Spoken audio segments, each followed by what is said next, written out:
मला विचारून मला विचारून मी पार्ट टाइम करतो संध्याकाळी 6 ते 12 पर्यंत करतो. लोकांची ट्रीटमेंट कशी आहे? हो, आमची इथं शिक्षकांची होती झाली. आता आम्हाला डिलिव्हरी बॉय म्हणून ओळखतात. बोललं पाहिजे. भाऊ काय सांगणार, का तुमच्यावरती फूड डिलिव्हरी करण्याची वेळ आलेली आहे शिक्षक असताना, काय सांगणार? सर आमचं प्रकरण शालार्थ आयडीमध्ये आहे.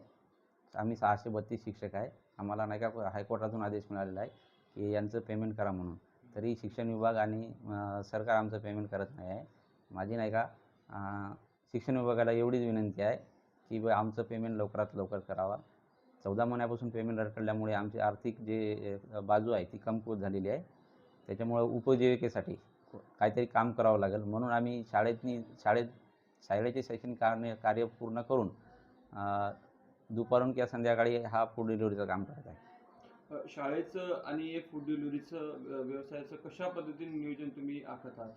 सर संध्याकाळी शाळेत सकाळी जायचं, संध्याकाळी 5च्या नंतर रात्रीच्या 12-1 वाजेपर्यंत आम्ही हा काम करत असतो सर. 4-5 घंटे काम केल्याच्या नंतर आम्हाला 500-600 रुपये याच्यातून मिळतात. त्याच्यावर आता आम्ही आमचं कुटुंब चालवत होतो. त्याच्यातनी बी नियतीचा असा घात केला नियतीनं, याच्यात पण माझा अपघात केलेला आहे सर. अपघात झाला.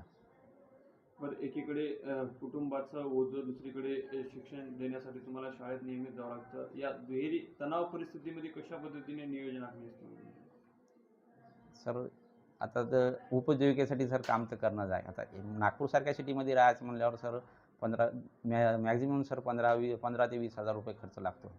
त्यासाठी मग सर आता आमचे जे आर्थिक स्रोत आहे जिकडून येणार होते ते सगळे बंद झालेले आहे. घरी म्हणजे म्हातारे आई वडील आहे, पत्नी आहे सोबत, 2 लहान लेकरं आहे सर. त्यांचा सगळा गाडा मला चालवा लागते. मी कुटुंबाचा प्रमुख आहे. त्याच्यानं सर आता माझ्यावर ही कंडिशन आली आहे. माझ्यासारखे जे खूप सारे शिक्षक आहे आमचे 632मधून, ते हे काम करत आहे.